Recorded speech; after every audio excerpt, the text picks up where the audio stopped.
ეს ადამიანები, რომლებიც მშვიდობიანი მომიტინგეების მოკვლითა და მათზე ფიზიკური ანგარიშწორებით იმუქრებიან, დღეს სასამართლოს წინაშე წარსდგნენ.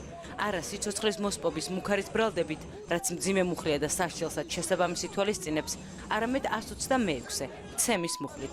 პროკურატურა მათ აი ამ ეპიზოდის გამო ედავება და ამტკიცებს, რომ გოგა შუბითიძესა და აკაკი ფიჩხაურს მეტი არაფერი ჩაუდენიათ, გარდა ერთი ადამიანის ცემისა.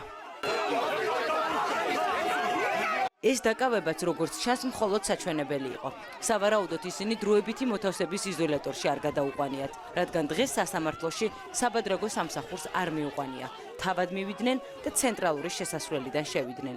როგორც დაკავება, სასამართლო პროცესის ისეთივე ფარსი იყო.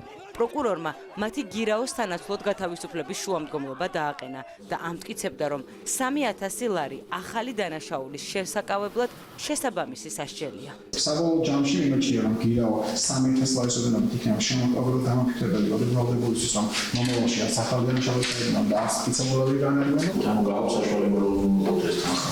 შესაძლოა იქნება ფინანსური საკითხი. ფინანსთან დაკავშირებით ისედაც მისარებია, მაგრამ შესაძლებელი არის რომ შეავადოთ გამოგიდგეთ. ბრალდებულებს ადვოკატი არ ჰყავდათ, თუმცა ალბათ არც სჭირდებოდათ. ამ პროცესზე ორი მხარე არ არსებობდა. ტიტუშკებიც, პროკურატურაც და მოსამართლეც ერთ აზრზე იყვნენ. რუსული რეჟიმის მიერ მართულ დამნაშავეებს გარეთ უშვებენ, მსახიობებს, ექიმებს, ჟურნალისტებს და ახალგაზრდებს კი გისოსებს მიღმა ტოვებენ, ყველანაირი მტკიცებულების გარეშე, მხოლოდ იმიტომ, რომ ისინი ევროპული მომავლისთვის იბრძვიან. დღეს ერთ დარბაზში მოძალადე ნიღბიანებს 2000 ლარის თანაცვლოდ გარეთ უშვებდნენ, პარალელურად კი მეორე დარბაზში პოლიციელის მიერ ნაცემ პირს 2000 ლარით აჯარიმებდნენ. გია ჯვარშეიშვილმა დეტალურად მოყვა, როგორ იძალადეს მასზე ფიზიკურად და ფსიქოლოგიურად. თუმცა როგორც ყველა სხვა შემთხვევაში, მოსამართლემ არც კი მოусმინა და ისიც კანონდამტყოვად ცნო. დროშა დამართვეს ესე მეკეთა და ვიხჩობოდი ისე მართვებდნენ, მოიხსენი ხელი ქონა აწეული ნიშნად მშვიდობიანობისა და მომთხოვის ჩაწევა.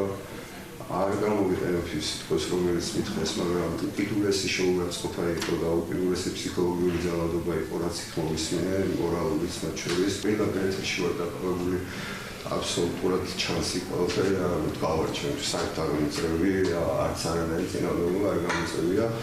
ხელში რო ამიღეს იმ რაღაც 1000-მდე ადამიანმა ერობა იყო ფიზიკური ძალადობა და სამართლო კორიდორი და დაკავების მანქანაში ცემის მძიმე ფაქტები. დაკავების შემდეგ განვითარებულ პრობლემებს სასამართლო მოცემული თავის ფაქტებში ვერ განიხილავს. მოსამართლე ლელა ცაგარეიშვილი ამ შემთხვევაშიც ხელისუფლების დასაყრდენი აღმოჩნდა, ისევე როგორც სხვა პროცესების დროს, როდესაც ოლიგარქის სასამართლოს სამოქალაქო აქტივისტებთან ანგარიშწორება სურს.